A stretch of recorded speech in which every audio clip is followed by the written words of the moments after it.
Welcome back. Excuse me. Welcome back to the Smallville Retrospective. I'm Scotty. You're not wondering why I came from over there. Remember this dropped in the last one, so I go pick it up. No, I didn't pick it up until now. We are on season 4, episode 12. Pariah! I don't know why I did that. This episode's not that good.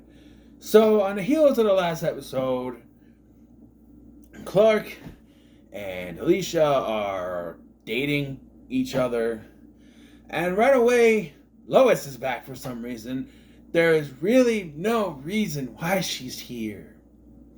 Because even in the episode, they can't come up with a reason. There's a conversation she's having with Chloe later where Chloe's like, well, what are you doing here? She goes, well, it's Greek week, and I don't want to deal with them with their letters and stuff. She goes, yeah. And Chloe goes, yeah, but why come to Smallville? Which is a good point, because if it had been like this before, like she had never showed up in Smallville before trying to find Chloe. So now she just comes back when it, I don't know. Yeah, there really is no reason for her to be here. You could have replaced her with Chloe. Like, Chloe be the one to tell, like, I don't know.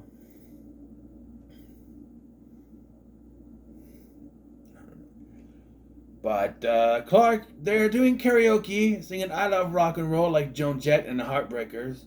As Lois, and Chloe are singing when they walk in, and everyone just sort of no longer in the mood. They're all angry at Clark. And here's the situation. Lois and Dean Winchester boyfriend man, Jason, cannot say anything. They're both constantly like ripping Alicia to shreds, and I keep saying, you can't say that to them. They keep, they weren't there when what happened with Alicia last time. They are not, but they are written like they were there last time, like they were around when she did it, and they weren't. They're new. And it's weird that you have the two newest characters be the ones that are keep blaming her when it just doesn't make any sense to me. They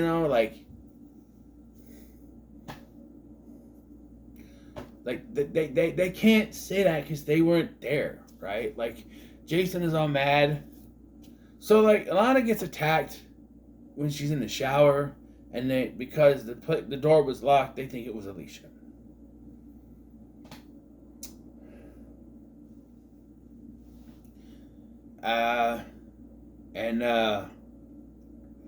Yeah.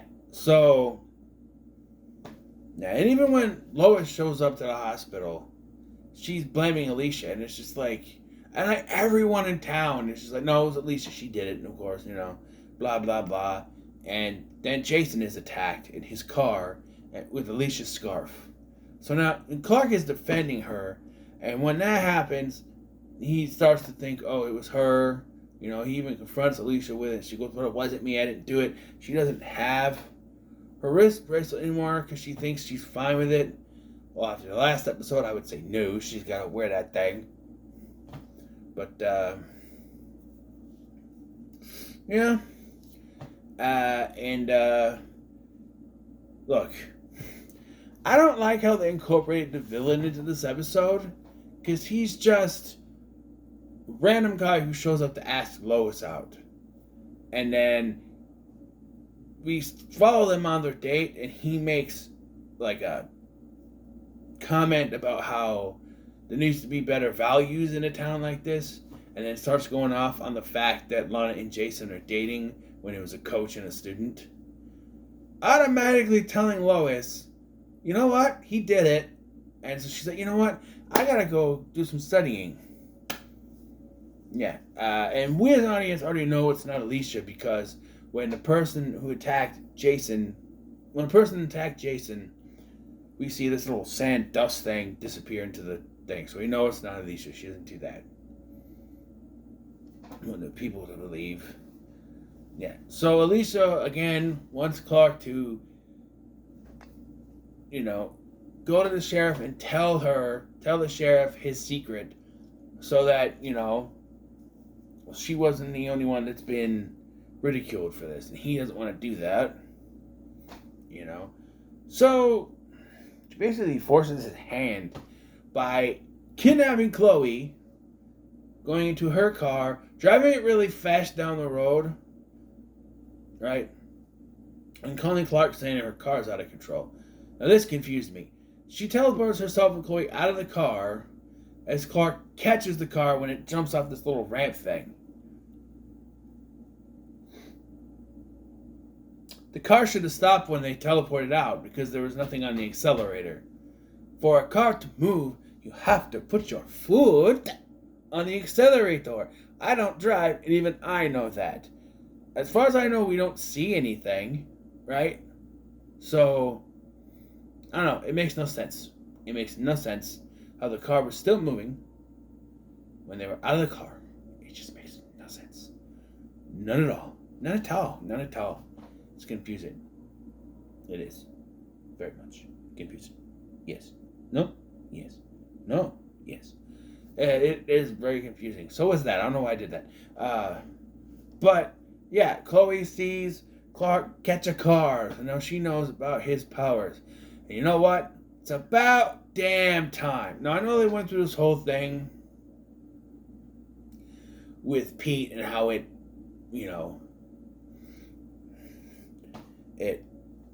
it was tough on him. But Chloe's a reporter. She knows how to cover her sources and, hide things that you would normally put. She can deal with it. I'm just saying. And again, though, this doesn't come out into light until the beginning of season 5. The whole thing. She doesn't reveal that she knows to him, even though she should. But it's also on that same level of, let him come to that conclusion. Well, if he's never going to tell her, then she's just walking around with that secret. Maybe it proves she can keep it. I don't know. That she's immediately flustered after this. And then everything is thrown out the window. Because, so Clark talks to the sheriff and, to tell her about Alicia. And she's like, well, no, Mr. Kent, it couldn't be Alicia because she was at me when the other suspect was attacked. First of all, his name is Jason. Okay? The other suspect, or the other victim, was attacked. So it's not Miss Baker. Okay? I don't know if she's like that. Mr. Kent. Yeah, she shows up out of nowhere. She's been gone for how long? Almost the entire season so far. Now she shows up. And, so, Alicia happens to walk to her barn where she finds this guy where he says he's grabbing stuff to implicate her, to frame her. He's going to frame her more. And then he just kills her. He hits her with chloroform, and Clark finds her, she's dead. Run out of time, did ya? Did you run out of time for stuff in this episode? Because it makes no sense. If this guy was trying to frame her, why... If he came there to grab stuff to frame her again, why would he then just kill her if he's trying to frame her? It makes no sense. It reeks of, we're getting close to the limit of time. We need to do something else. He goes off screen at the end. Because he finds her, and then the most hilarious fucking thing happens because they decided that the best way for Clark to show his pain and emotion is for him to yell out, "No!" And what's more, does it twice, and I lost it. I lost my mind. I'm like, are you serious? Darth Vader is laughing at you right now. And he did it first. Actually, he hasn't done it yet. hmm, George Lucas saw that, right? Maybe George Lucas watched it and he's like, that's a pretty good idea there, you know. No, I don't get how they thought that was the best way to do it, let alone twice. It didn't come off as dramatic. It came off as goofy. I'm sorry. It had me laughing. I was already laughing, and I got up to go use the bathroom, and I damn near fell on my ass because one, it's a little wet in there. I was cleaning off the fan. See, fan. I was cleaning it out, so I had stuff drying, and I almost slipped. And then that happened. He did it a second time, and I was like, oh man, no, that didn't work. I don't. Then Lois comes running up because she's there for some reason. I'm assuming she went there to warn Alicia. Otherwise, there's no reason for her to be there. Yeah. And then we have Clark being the great escape by throwing the ball at the wall while he talks to his parents. And Martha's just there. She's sitting to the side while Jonathan's talking to him. And, yeah. This is a pretty good scene where they kind of talk about, you know. He's like, if I believed her, she'd still be alive. Not necessarily. He could have stood by her the whole time. If she still would have went home, she still would have found him. He still would have killed her. And now, let's talk about my biggest problem with this. Why kill her off? I don't understand. I understand maybe it's a contract situation. Maybe it's a, you know, she's only there for 2 episodes. But I could see her staying. Like, this whole thing, right? This whole thing is about proving her guilty. Proving her innocence, excuse me. So after it's found out that it wasn't her, we needed to have a scene of Lana apologizing. Lana and Jason, and Lois for that matter, apologizing to her for it. Like, having a mutual respect type situation. So I'm like, you know, I still don't trust you, but I know you were the one that attacked me. And then Jason's like, oh, I'm sorry I blamed you. But no, we don't get that because they kill her off. We don't even get a scene with Lana apologizing to Clark for blaming Alicia. I know Clark's too busy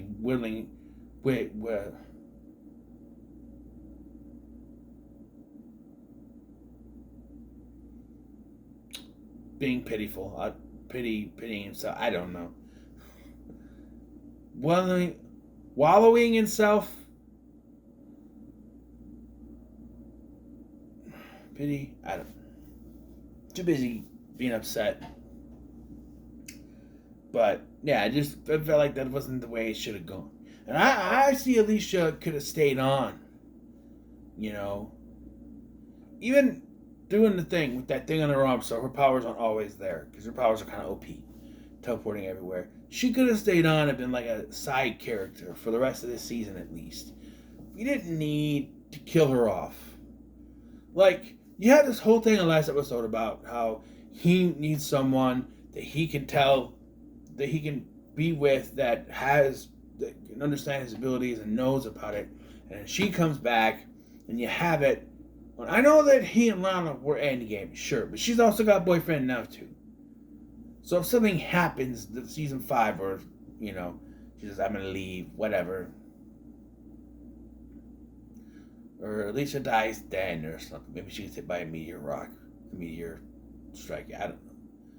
But, I don't know. It just, killing her off just never really made much sense to me. There are some side things to talk about here. Genevieve Teague, Jason's mother, goes to talk to Lex about her son, and then Lex offers Jason a job. I do believe that's it. And then Lois goes on that date with that guy. Random, and that's another thing. She gets killed off by random guy. Well, Clark does go after the guy, by the way. They have a bit of a fight. Clark takes him out. I don't know how. He just does. I was still too busy laughing about the no to pay attention to that part, but he does go after him. Does it tell? Because I forgot all about it. But yeah, he does go after him and takes him out. But yeah, I don't know. And there's some stuff with Chloe and about, people with secrets. She does comfort Clark at Alicia's grave, and Lois says she's going back to college for a little while.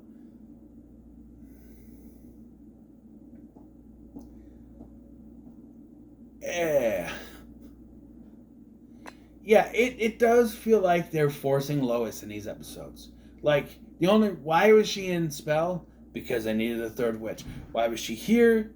Because they need someone to go out with this guy, random guy, because it can't be Lana, and Chloe, I guess, wouldn't make too much sense. So, this random guy we never seen before just asked Lois out to coffee. By the way, they're at this weird exhibit thingy. I don't know. And why is he doing this? Because he's trying to make Smallville morally safe again. Because Lana and Jason were a coach and a student dating, and I guess Alicia's just bad. What she's doing, I don't know. We've never seen this guy before and never see him again. Sabaton was fine. I always think about, this is 2 episodes that Alicia's in back to back. The first one is really good. This one, not so much. It's literally the highs and the lows. It's just one episode being like this, the episode being like that, and it's like, not really, But whatever. Next one is an interesting one, if I remember correctly. Chris Carmack is in it. Who was in Butterfly Effect 3, which I still say is an underrated movie. Better than 2. Which Erica Durance was in, actually. Butterfly Effect 2. I knew there was some kind of a connection there. Yeah. Oh, and also, the actress who played Chris Carmack's sister in Butterfly Effect 3 ended up playing the second Meg on Supernatural. So there's a connection there. Anyway, so what are your thoughts on this episode? Leave me a comment below. Make sure to like, share, and subscribe. Thanks for watching. I'm Sky, and I'll see you in the next one.